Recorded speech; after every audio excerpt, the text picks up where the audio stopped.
Iniciando aqui a gravação.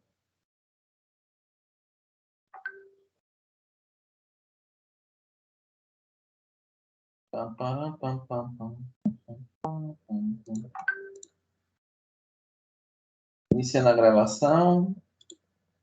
Ok. Bem, na aula passada nós falamos sobre análise de algoritmos, né?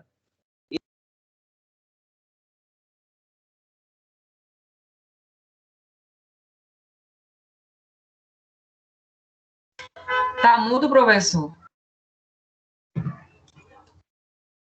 Opa, pronto. Na aula, estão me ouvindo agora? Sim, estou ouvindo.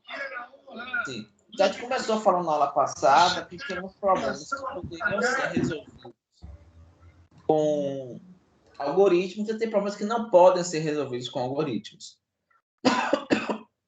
Tudo aquilo que pode ser resolvido com algoritmos é computável. E esse conceito de computabilidade é importante para a gente. Né? E além do que pode ser resolvido por algoritmo, tem coisas que podem ser resolvidas por algoritmo, mas que elas não são aceitáveis. Qual é o conceito de aceitável? Eu consigo resolver o problema em um tempo adequado. Certo? Então, eu consigo resolver o problema em um tempo adequado.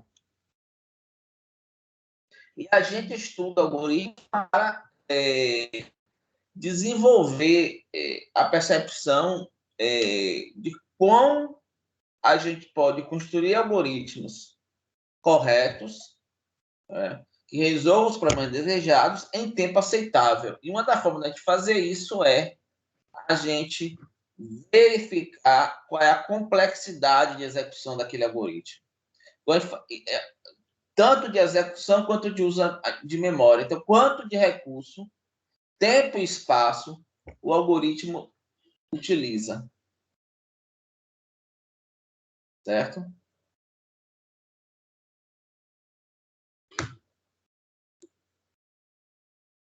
Então, quando a gente fala de complexidade espacial, nós estamos falando sobre quanto de memória o algoritmo utiliza para sua execução. E quando a gente fala de complexidade temporal, é quanto de tempo de execução eu gasto com aquele algoritmo, e a gente vai ter dois cenários.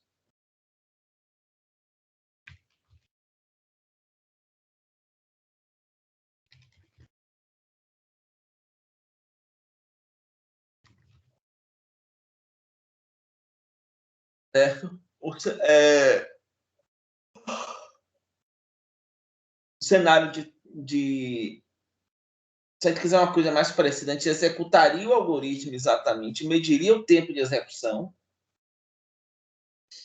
ou a gente tenta estimar o tempo de execução a partir do número de instruções necessárias para a execução. E aí vem um pequeno dilema. É que a gente mede o tempo de execução do algoritmo se a gente quer utilizar a complexidade de algoritmos para desenvolver algoritmos mais eficientes. Isso significaria dizer que, se eu fosse só pela medição do tempo de execução, eu seria basicamente, assim, usando analogia, eu tenho duas técnicas diferentes para construir um prédio. Certo, gente? E eu quero saber qual a técnica mais eficiente. Uma forma que você vai saber isso com certeza é você construindo um prédio com uma técnica e construindo um prédio com a outra técnica. Qual é o problema disso? De você construir primeiro e aí depois você vê qual é a técnica mais eficiente. O tempo? O que é que vocês acham? Contra Bolsonaro. Vários erros vão acontecer, O tempo não. Vai gastar tempo, você vai desperdiçar precioso. Temos a nossa Constituição. Vai gastar um tempo preciosíssimo aí para poder obter isso. E o que é que você faria se fosse construir um prédio, tivesse duas técnicas? Teria que ter algum mecanismo para estimar quanto de material, quanto de recursos cada uma dessas técnicas iria gastar. Certo? Então, a gente vai fazer exatamente isso. Vamos medir o número de instruções necessárias de execução. A gente vai fazer em que cenários? A gente vai focar no que a gente chama de pior caso, ou seja, qual é a entrada que vai estressar, vai levar o maior número de instruções, o maior tempo de execução para que o algoritmo funcione. Qual é a ideia da gente testar? Por que vocês acham que a gente tem que testar o algoritmo no pior cenário, gente? Por que vocês acham que a gente deveria testar o algoritmo no pior cenário? Qual é a impressão que vocês têm sobre isso? Hein? Porque normalmente quando a gente faz um código, a gente sempre faz pensando que tudo dê certo. Mas é bem possível que as coisas deem errado. A gente vai testando com o pior caso, porque a gente vê como é que as coisas vão acontecendo e já vai corrigindo, né? É uma forma de ver. Uma outra forma de ver é o seguinte. Se eu testar o algoritmo naquele pior cenário, eu vou ter um tempo máximo de execução daquele algoritmo. Certo? Então, não vai haver nenhum outro cenário que vai dar um tempo pior. Então, eu conheço aquele algoritmo no desempenho pior que ele tenha. Certo? E aí a gente compara com outra forma de resolver o mesmo problema, um outro algoritmo, também para o pior cenário. Certo? Então, a ideia basicamente é essa. Certo? Então, gente, a análise precisa, ela é complicada. Observe bem, gente. O que seria análise precisa? Eu contar o número de instruções. Na verdade, não contar o número de instruções. Vocês já estão fazendo arquitetura de computadores? Sim. Sim. Com Flávio. Quando você tem arquitetura de computadores, vocês vão ver que tem uma arquitetura, você tem a CPU, e ela executa as instruções em linguagem de máquina. E possivelmente, se vocês não viram, Flávia vai mostrar para vocês que tem instruções que vão demandar um ciclo, 2 ciclos, 3 ciclos de execução. Então, basicamente, como é que seria a verificação do algoritmo é bom? Eu teria que ver as instruções daquele algoritmo em linguagem de máquina, e aí eu conto quantos ciclos de execução cada instrução tem. Eu já sei isso, a linguagem de máquina me dá isso. E aí eu conto quantos ciclos de execução no total. O problema, gente, é o seguinte. Em geral, a gente tem um algoritmo que é um pseudocódigo que depois a gente implementa numa linguagem de programação.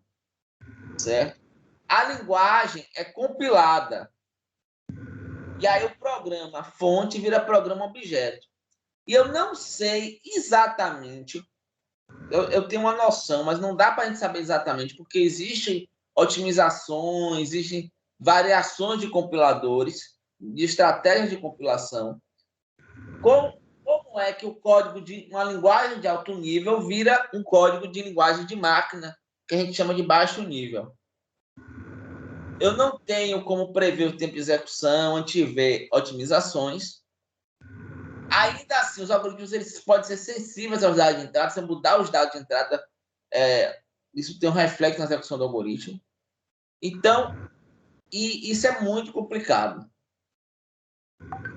A gente vai tentar prever o tempo de execução de programa usando apenas um pequeno conjunto de ferramentas matemáticas. A gente tenta antever.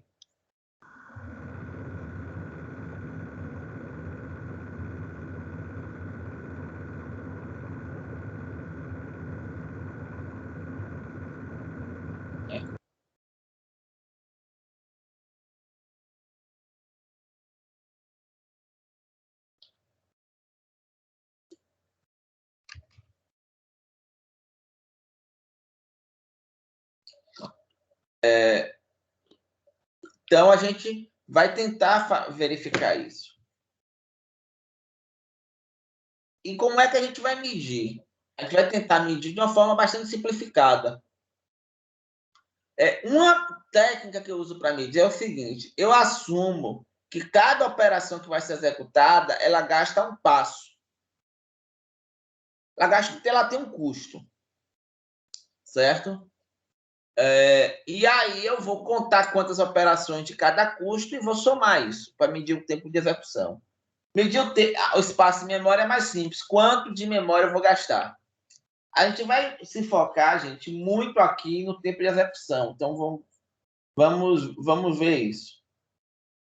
Certo? Então, como é que começa esse tempo de execução? Hein, gente? A gente vai ver a execução do algoritmo, né? A gente vai ver quantos passos executa o algoritmo. Né? A gente já falou aqui que a depender do comportamento do algoritmo, a gente vai ter variações importantes. Então, uma coisa que a gente vai querer saber é quanto tempo esse tempo de execução vai variar em função de quê? Uma coisa que pode acontecer, acontece muito em problemas que você tem uma entrada de tamanho variado, quanto maior a entrada, maior o tempo de execução. Então, se n é o tamanho da entrada, imagina, eu tenho um vetor com n posições, e aqui eu tenho 5 algoritmos diferentes para resolver um problema. Um algoritmo é linear, um n log de n, outro é quadrático, outro é cúbico, outro é exponencial. Vocês veem que a simples dobrar o tamanho da entrada, 16 para 32, tem efeitos diferentes. No algoritmo linear, você dobra. No algoritmo quadrático, você quadruplica. Certo? No algoritmo cúbico, você octuplica, né? Porque é 2 elevado à terceira. E no exponencial, você aumenta exponencialmente, de 1 minuto para 46 dias. E com a entrada um pouco maior, vão ter algoritmos que vão ser intratáveis. Esse algoritmo cúbico aqui gasta 1 dia e 13 horas. O algoritmo exponencial, 10 elevado a 137 séculos. Então, isso é intratável. Certo, gente? E aí nós vamos pegar para as operações primitivas, atribuição de valor, chamada de método, operação aritmética, comparação, acesso a um elemento de um vetor, seguir uma referência na memória, o retorno de uma função, a gente vai dar um custo. Então, por exemplo, aqui, nessas funções aqui, a gente tem essa atribuição, tempo de max recebe a 0, eu tenho esse for aqui, que essa atribuição é executada n vezes, eu tenho essa comparação aqui, que é executada n-1 vezes. No pior caso, eu vou entrar no teno, então, do condicional, vou executar n-1 vezes e o retorno n-1 vez. Eu estou assumindo que o custo de cada operação é um custo diferente. Aqui é custo C1, C2, C3, C4, C5. Então, eu faço uma soma ponderada pelos custos. E uma coisa que normalmente a gente faz, para que não se gastar muito tempo com isso, é assumir que o custo de cada operação é unitário, e aí a gente tem uma forma muito mais simplificada de calcular. 2n mais 1. Certo? Alan, pega o slide anterior rapidinho. Botei. Não é esse não, antes desse, por favor. Não, antes. Não, volte, não, siga para frente um pouquinho. Não, peraí. Não. É antes daquele que você já estava, antes daquele que você já estava. Rapidinho.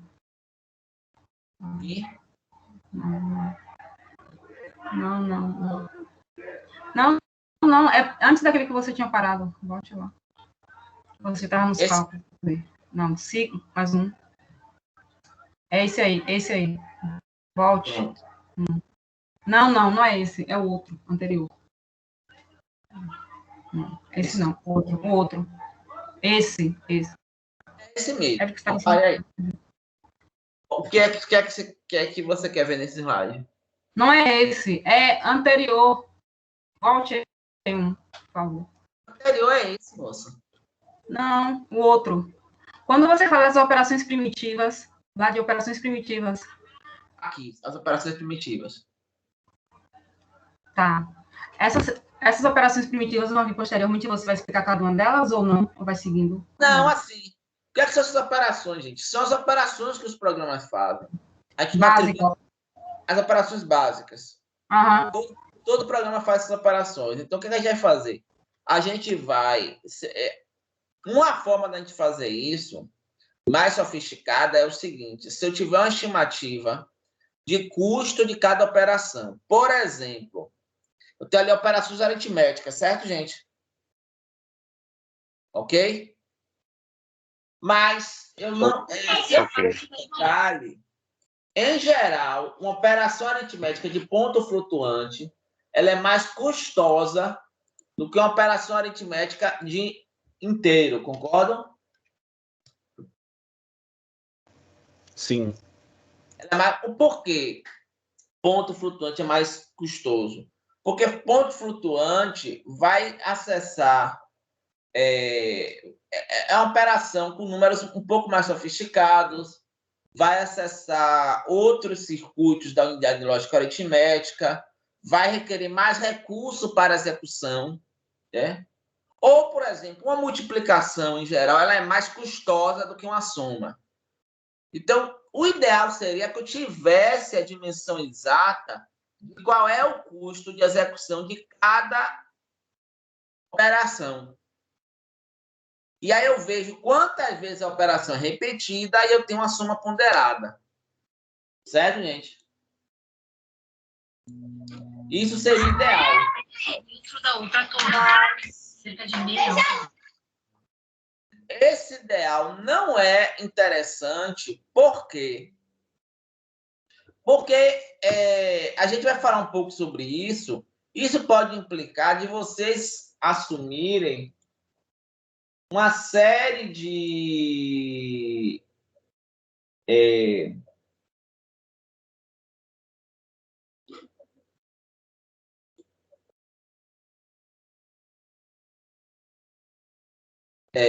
uma série de detalhes que a gente vai ver no dia a dia que não são tão relevantes. A não ser que você esteja querendo construir software de alto desempenho em dispositivos muito limitados, em que você quer extrair o máximo do software, saber exatamente a otimização exata da execução. Em geral, você pode assumir que os custos de cada operação são iguais, é custo unitário. E o que eu estou contando são as operações. Certo? Então, a ideia básica é essa. Certo?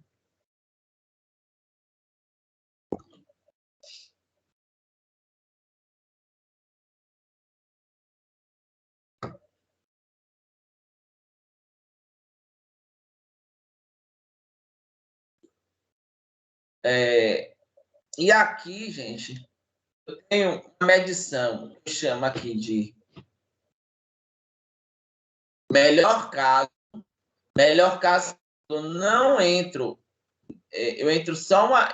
Eu não entro no TEM, então não tenho aqui esse C4, eu não tenho esse N-1 aqui na conta. Então fica 2N mais 1. E aqui uma medição de melhor caso, de toda vez, para cada vez que eu executo esse if, eu entro aqui e faço atribuição. Então, somo aquele valor N-1 e você tem aqui 3N. Certo?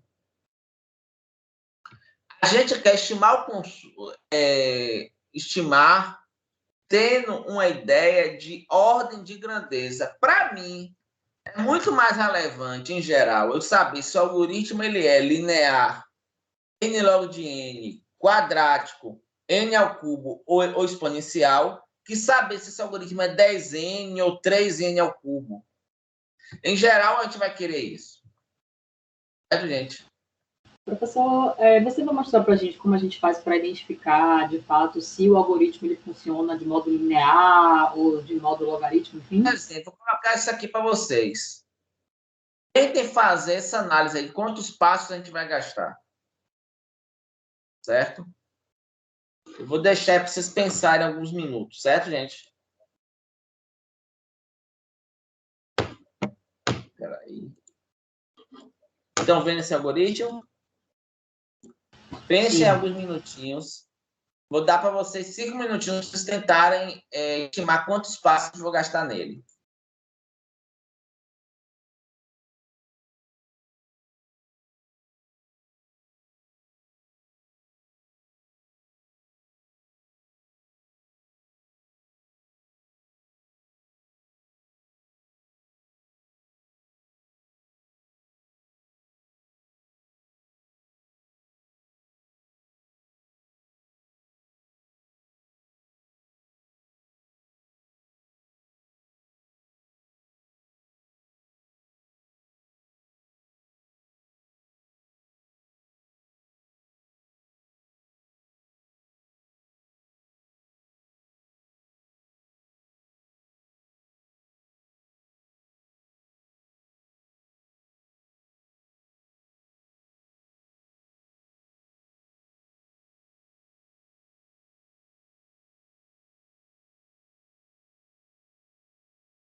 Pessoal, a ideia é o seguinte: a gente vê quantos passos eu vou gastar na execução de cada linha desse algoritmo, certo, gente?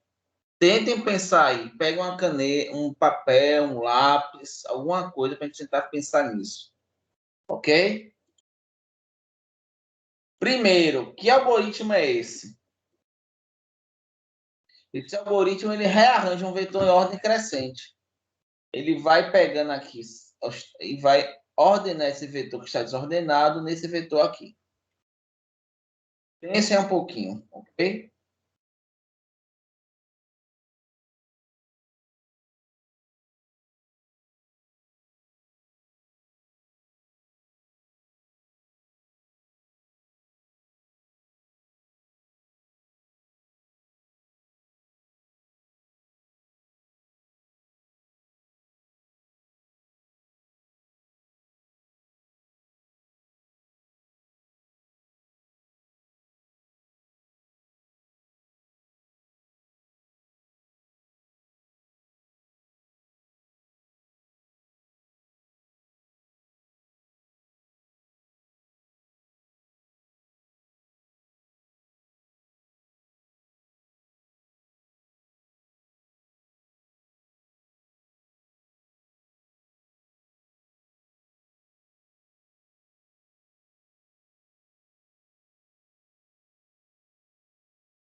Pessoal, mais um tempinho para fazer. Como é que vocês estão?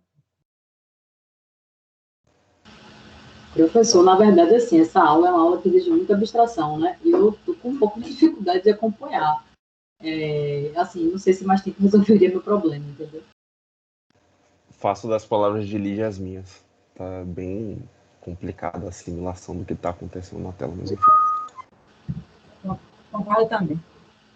Assim, baseado no que eu estou vendo, eu entendo que tem 1, 2, 3, 4, 5 passos. Mas esse algoritmo, pelo que você falou, também vai ter interferência em relação ao tamanho dele, né, da entrada, né? Enfim, eu entendi.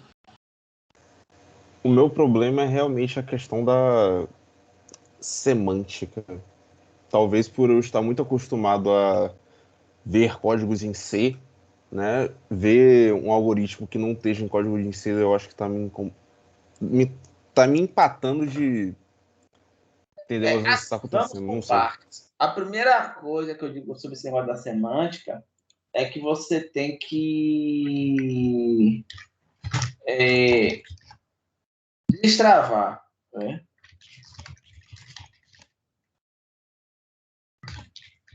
Porque vocês são futuros profissionais da computação. Então, vocês têm que trabalhar com qualquer linguagem, qualquer tipo de algoritmo. Né?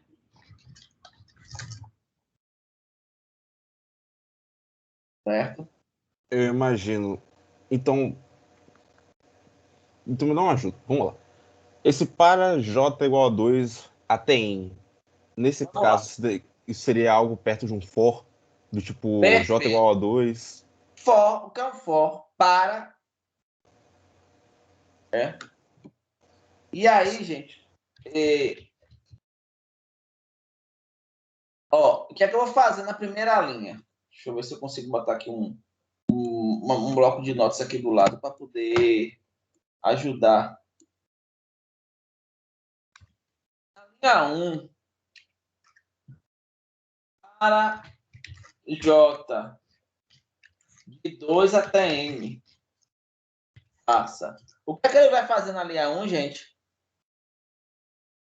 Vai fazer o que é para J igual a 2 até N? Ele vai abrir o laço de repetição, né? E o que é esse laço de repetição aí? Acho que ele tem que verificar o valor de J, né? Para ver se vai entrar no laço ou não. Eu imaginei que seria dizer que o valor de J é igual a 2 e até que ele chegue até N e aí abre a repetição. Basicamente, um para J igual a 2 até N, faça. Eu vou fazer atribuição e comparação. Porque quando chegar em N, eu paro. Eu só vou executar até N. Certo? Então, cada vez que eu executar essa linha, eu vou executar uma atribuição e uma comparação. Certo? Então, seria. Quantas vezes eu executo essa linha, gente?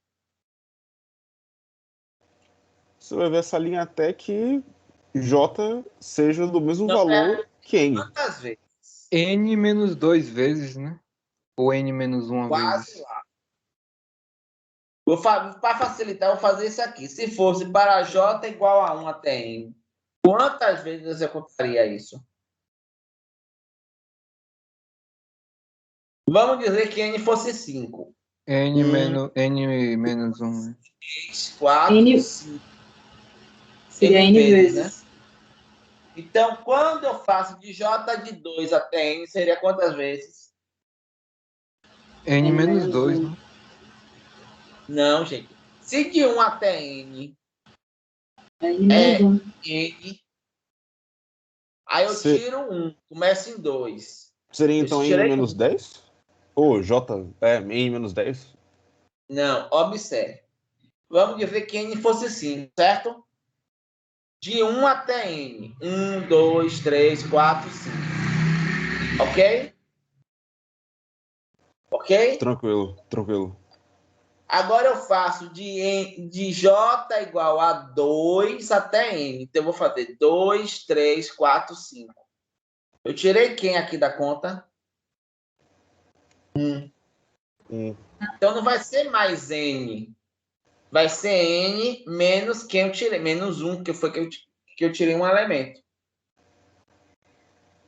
Entenderam?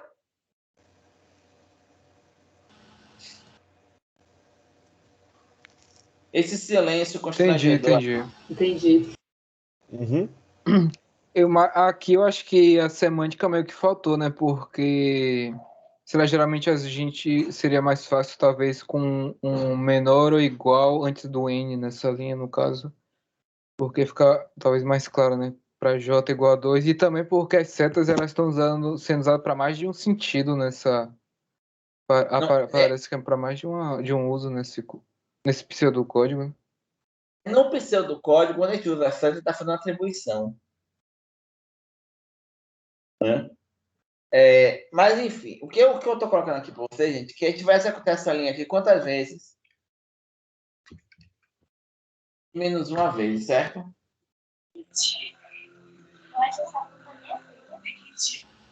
Certo. E aí, no caso, para cada vez que roda essa linha, vão ser feitas 2 operações primitivas. O correto seria, o adequado seria 2 vezes N-1. Certo? Você pegou o ponto que eu queria falar. Eu particularmente, para facilitar, eu só penso quando eu vejo um for, um para, eu não vou colocar aqui 2 vezes, eu vou pensar em N-1 interações, certo? Porque isso não vai fazer muita diferença no nosso cálculo.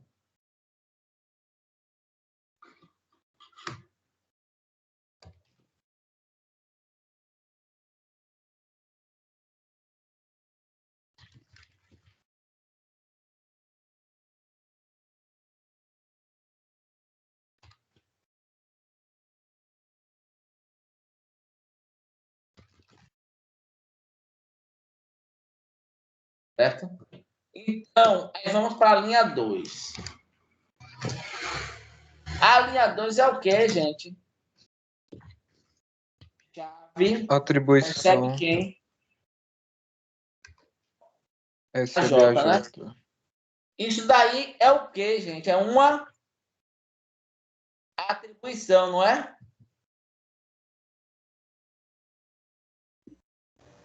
Sim. E ela é executada quantas vezes? N-1. Por que N-1 vezes? Porque ela é executada enquanto essa estrutura de controle for verdadeira, né?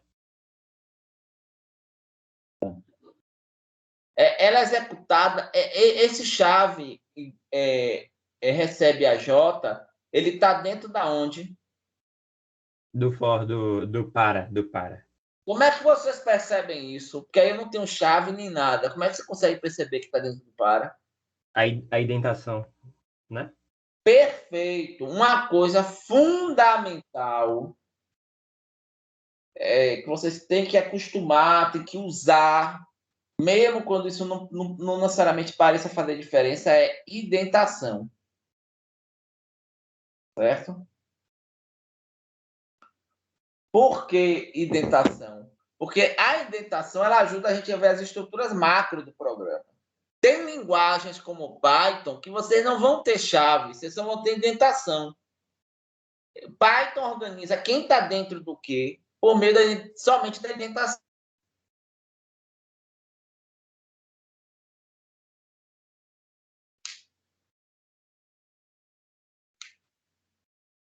Ok, gente?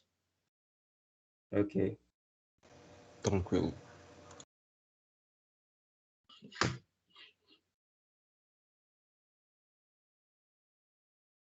Bem, então, aí eu tenho quem agora?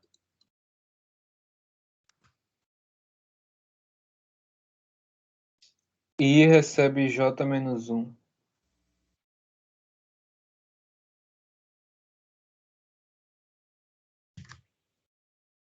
Eu vou ter essa atribuição dentro da onde? Do laço Liga fora. de repetição. Quantas vezes ela vai ser executada? N-1 também. Até aqui tá ok, gente?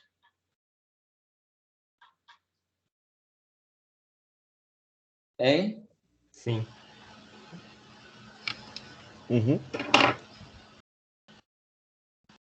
Então, até aqui estamos indo bem.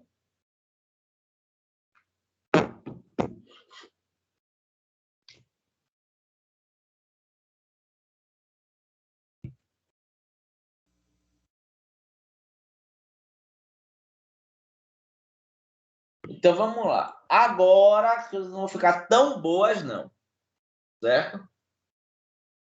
Sabe aquele momento que você está entendendo tudo no filme e tem um plot twist? Você tá vendo, sei lá, Game of Thrones. Aí, de repente, você tá vendo tudo bonito, as coisas se andando, caminhando pro lugar, e vem o episódio do Casamento Vermelho. Ah, o Casamento Que Vermelho. mexe a zorra toda de lugar. Ou, para aqueles que gostam, todo mundo já assistiu La Casa de Papel, primeira volume 1 da quinta temporada, né? Eu posso dar Eu spoiler. não. É spoiler, professor. Aí não pode. Aí não pode. Já estreou que dia? Sexta-feira? A sexta é feriado, aí vocês se lutem. Mas na Casa de Papel, de repente a coisa tá andando bem e vai acontecer aquele plot twist. Certo? Mas eu não vou falar, porque senão vocês vão colocar meu nome na boca do sapo. Vocês vão dizer que o professor tá dando spoiler. Eu não vou falar dos spoilers, ok? Então vamos lá. E esse quarto aqui, esse enquanto também está dentro e maior ou igual a 1 e agir maior que chave. O que é um esse enquanto, gente? While. While.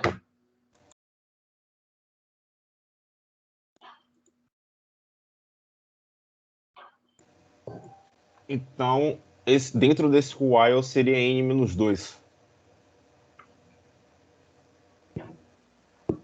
Ou não? N menos 1. Esse while aí, ele vai ser executado quantas vezes?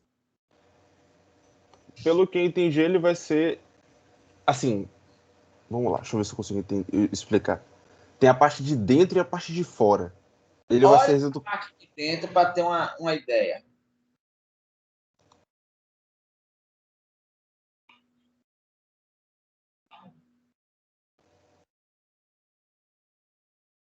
Ó, pelo que eu entendi, ele vai ser executado enquanto. Tipo, ele se move quando a primeira parte se move. E ele faz um ciclo. Fácil de resolver isso é a gente pegar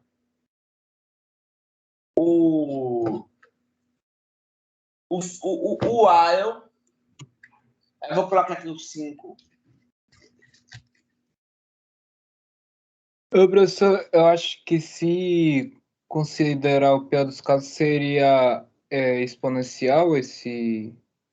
Não. Não? Tá. Que é uma forma fácil de você. Fácil não, mas assim, uma forma mais tranquila de você resolver isso. Pensem que esse while ele pode ser substituído por um for, por um para. Como é que seria um para que substituiria esse while, gente?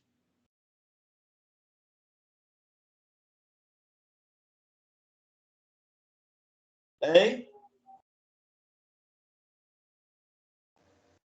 Seria Eu acho que é para I maior ou igual a 1 e Para I. até J I igual a J menos 1. não. Quase. Para ir recebendo J menos 1, porque ele começa com J menos 1, até 1, Ah, entendi, eu inverti. decrementando 1. Ele sempre vai tirando 1 do I. E ele faz o que depois? Ih, professor, peraí que eu não entendi essa linha aí não, com esse decremento de 1 aí. Decrementando é o seguinte, você não tem quando você faz um for, você não faz que não faz for igual a Sim, entendi, é o I menos menos. I menos menos. Exatamente, menos menos. Ok? Qual é a grande questão, gente? Eu vou ter I variando de 1 a J menos 1, certo? Tem como eu estimar isso em função de N? Não, né? Não tem, não é? Tem que Pensa ter, né? aí, como é que eu vou estimar isso em função de N? Do número, do tamanho da entrada? Elaborem.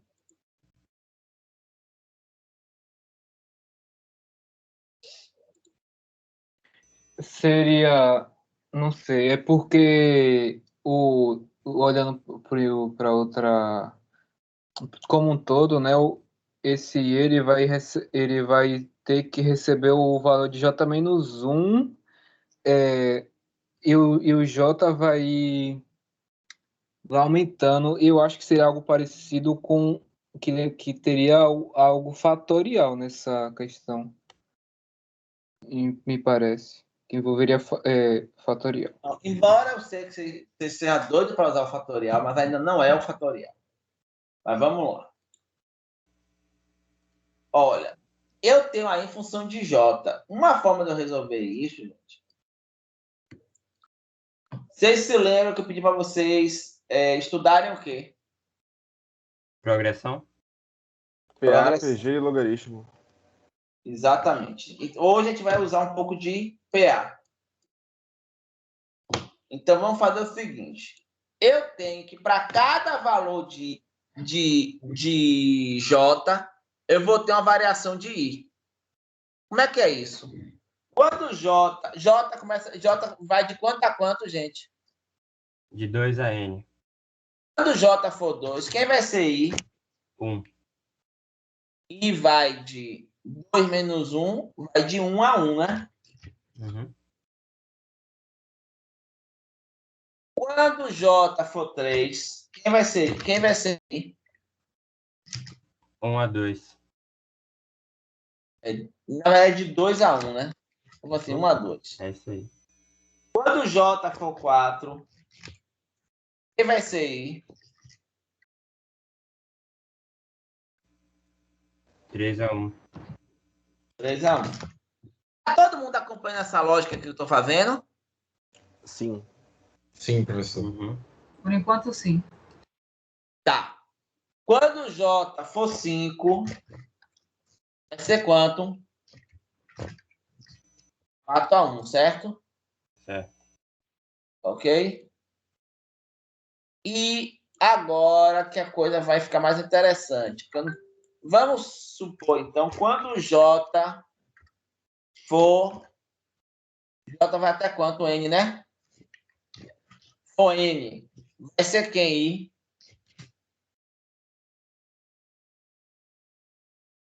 N O J menos, for N menos 1 a 1. 1 a 1. Ok, gente? Uhum. Eu estou interessado em saber quantas operações eu vou executar. Quantas interações vai estar nesse laço? Então, quando J for 2, ele vai executar quantas interações no laço? Uma só. Porque ele vai só de 1 a 1. Quando J for 3, eu vou executar duas, que vai ser 2 e 1. Quando J for 4, eu vou executar 3, 2, 1. 3. Quando J for 5, eu vou executar 4, 3, 2, 1. 4. Quando J for N, eu vou executar quantas? N-1, N-2, até 1. Vou executar N-1 operações. E o que é que eu quero saber? É a soma dessas operações. 1, 2, 3, 4, N-1.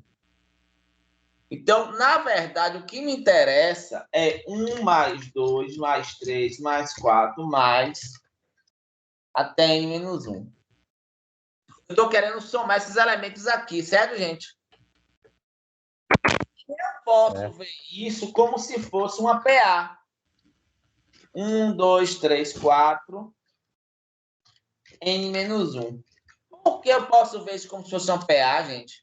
Professor, rapidão. Arrasta o bloco de nozes um pouquinho para cima, que pra gente tá na... Isso, valeu. Por que eu posso ver isso como uma PA?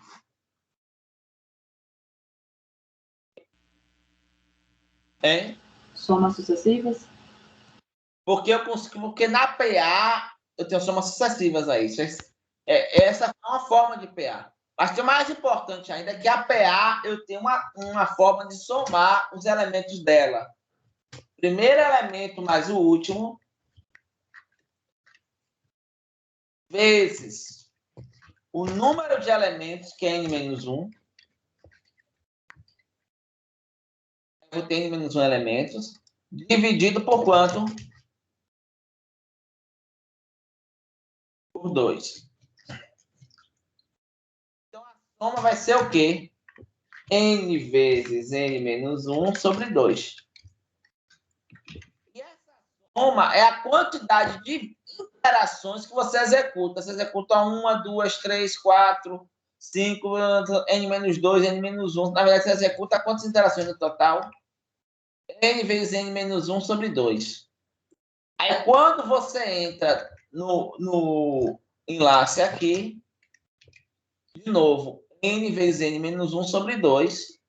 E aqui, de novo, N vezes N-1 sobre 2. E esse daqui, gente, a linha 7, quantas operações executa aqui? N-1. N-1, por causa do enlace. Uhum. Eu nem estou entrando ainda no funcionamento desse algoritmo. Por que esse algoritmo funciona? Que a gente vai ver isso mais na frente. Certo? Eu estou preocupado aqui em entender quantos passos eu vou dar. Então, eu vou dar aqui quantos passos?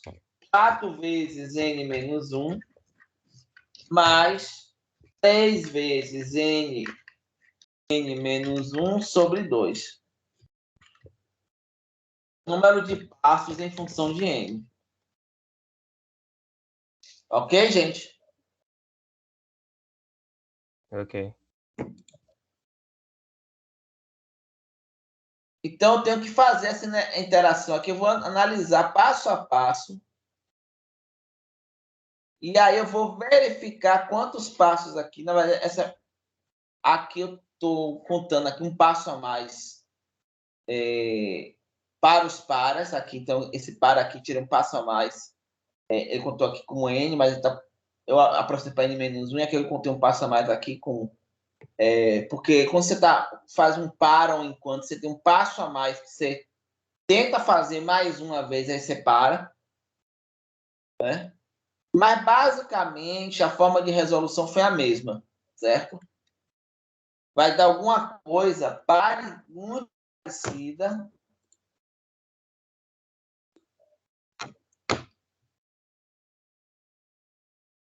Muito parecida aqui, ó. Acho que eu coloco aqui 4n-1 mais 3n vezes n-1 sobre 2. Se a gente resolver isso aqui, vai dar uma coisa mais ou menos parecida, com pequena diferença. Certo? Vocês entenderam esse exemplo? Ele não é um exemplo convencional, né? Logo aquele exemplo ali para a pessoa logo ficar com a cara mexendo e só rodando. Ô, professor, eu acho que eu entendi esse exemplo agora, no caso, para a gente verificar se o algoritmo ele vai ser lá linear, o logaritmo lá, vai ser dessa mesma forma que a gente vai fazer? Ó, nesse caso aqui, esse algoritmo ele é o quê? Quando eu desenvolvo ele, eu vou ver que ele é o quê? Quadrático. Porque o componente, o componente de maior ordem dele é o n ao quadrado. Vocês vão ver, pensar, gente, assim, os componentes do algoritmo. E aí eu tenho n ao quadrado, n e tem uma constante. O que é maior? A constante n ou n ao quadrado? Esqueça os coeficientes que estão multiplicando. O que é maior? N ao quadrado, n ou a constante? N ao N ao quadrado. quadrado. Então, esse algoritmo ele é o quê? Quadrático. O que Tá. eu quero dizer com esse quadrático? Eu quero dizer o seguinte, que se eu dobrar o tamanho da entrada, se o vetor for o dobro, no pior caso, o que vai acontecer com ele? Eu vou gastar 4 vezes mais tempo. Vocês entenderam essa relação? Uhum. Entendi. Então eu tenho que ver, pelo que eu estou entendendo, depois de fazer tempo, de estimar esse tempo, ver como é que o N ele se encontra nessa equação que vai ser gerada. Onde é que vai estar esse N? Seria isso? Hã? Eu tenho que verificar, a partir desse cálculo que a gente fez para estimar o tempo, onde é que vai estar essa variável N aí. Você tem que ver qual o componente de maior ordem, em função da entrada. No caso, a entrada é N, mas a entrada podia ser N, podia ser qualquer outra variável, certo? Bem, e aí a gente chega nessa questão que a gente vai ter que ver, em geral, que o tempo de execução depende, foi exatamente aquilo que você falou, do único parâmetro N, e isso vai depender da ordem do polinômio. Esse N tem relação com o tamanho de um arquivo, com o número de dados a processar, com o tamanho de um vetor, certo? Se eu tenho mais de um parâmetro, eu tento usar somente um parâmetro, colocar todos os parâmetros em função de um só, fazer uma análise para cada parâmetro. Então, imagine que eu tivesse um algoritmo que trabalhasse com 2 vetores, o vetor um fosse N e outro fosse M. Então, eu talvez fizesse alguma coisa do tipo, eu vou assumir que N é o vetor de maior tamanho e vou calcular tudo considerando que ambos têm tamanho N, por exemplo. E aí nós temos algoritmos constantes, então você não varia em função da entrada. Log de M, ele cresce ligeiramente à medida que N cresce. Então, quando N duplica, log de N aumenta muito pouco. Quando N aumenta para N ao quadrado, N aumenta para o quadrado, é que o tempo de execução duplica. Então, log de N é muito interessante. Execução linear, quando eu dobro o tamanho da entrada, dobra o tempo de processamento. N log de N, você tem uma relação entre N e N ao quadrado, né? Que você não dobra, você dobra a entrada, ele vai crescer um pouco acima do linear, um pouquinho acima só. N ao quadrado, você dobra a entrada, o tempo de execução aumenta a 4 vezes. N ao cubo é o tempo de execução cúbica. E 2N é o tempo de execução exponencial. Em geral, quando eu falo de tempo de execução exponencial, eu falo que pequenas variações na entrada aumentam sensivelmente o tempo de execução. Sensivelmente o tempo de execução. Bem, o que é complexidade? É a quantidade de trabalho necessária para a execução. Isso varia de acordo com o algoritmo e do volume de dados. Certo? E o tamanho da entrada vai afetar esse tempo de resposta. Ô, professor, você pode voltar só o slide anterior, que eu não consegui terminar de ler. O que é a complexidade? A quantidade de trabalho necessária para a execução de algoritmo, em função das operações fundamentais, das operações básicas do algoritmo. Isso vai variar de acordo com o algoritmo, de acordo com o volume de dados. Vocês compreenderam, gente, até agora? O que é que vocês acham dessa matéria vista por hoje? Mais complicada do que eu imaginei. Eu vou ter muito trabalho com isso aqui. É um, Muito tem um pouco de trabalho. abstração aí, entendeu, Alan? Você, tipo, Tem o quê? parece que tem que abstrair um pouquinho, tem um pouco de abstração. Gente, uma das coisas que vocês vão ter que desenvolver enquanto profissionais de computação é a capacidade de abstrair.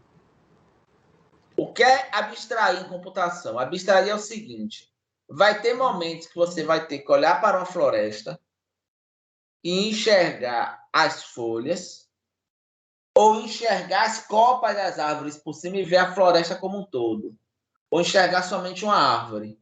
Então, abstrair significa que você vai ter que ver um nível de detalhes necessário para aquele momento.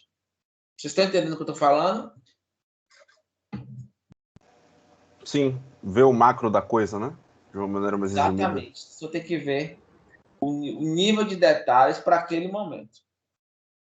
Um pouco abstrato, mas eu tô entendendo. Certo? E é isso que a gente está fazendo. Eu poderia fazer esse problema ser muito mais complexo. Por quê? Eu assumi o quê, gente? Que as entradas, que cada operação tinha custo igual, não foi? A gente assumiu que eu não ia contar 2 passos no for. Não sei se vocês não se lembram disso. Então, eu assumi coisas que facilitam um pouco o nosso trabalho. Mas se eu quisesse ir para o detalhe do detalhe do detalhe, seria um inferno. Dá para fazer isso um inferno. Certo? Então, eu vou ficar por aqui com essa questão da complexidade, certo? E nas próximas aulas a gente vai trabalhar muito isso. Então, eu Vem cá, preciso que você... rapidinho, Alan, que você já está encerrando aí. Vem cá, aqui, desculpa interromper. Esses slides que você passou hoje e que passou a semana passada, acho que na outra semana também, antes daquela aula que você não deu, estão aqui junto com o de Antônio Carlos, não, né? Só está aqui de Antônio Carlos. Eu posso colocar agora. Bote todos lá, por favor. Por favor, faça isso. Professor, outra coisa, qual o livro, não sei, alguma literatura que você recomenda para acompanhar a aula também? Eu estava dando uma olhada em, eu não sei se vocês conhecem aqui de pouco, que é o Thomas Kuhlman, não sei como é que é o nome, Algoritmos, Teoria e Prática. Não sei se ele é bom para essa fase. Assim, o que é que eu sugiro? Eu sugiro que vocês explorem livros diferentes até achar um que dê um match com vocês. O Kuhlman é legal. Bote 10 nomes aí para a gente, indiquei 10. Não, tem no plano de aula. O Kuhlman é legal, o Ziviani é legal, nível Ziviani. Também eu joguei aqui, gente, nos arquivos, vi material de aula. O PowerPoint, certo?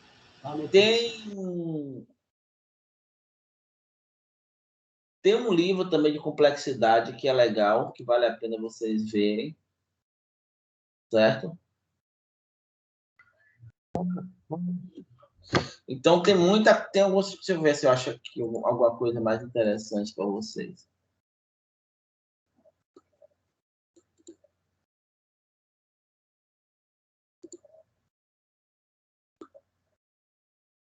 Tá certo? Então vamos fechando por hoje.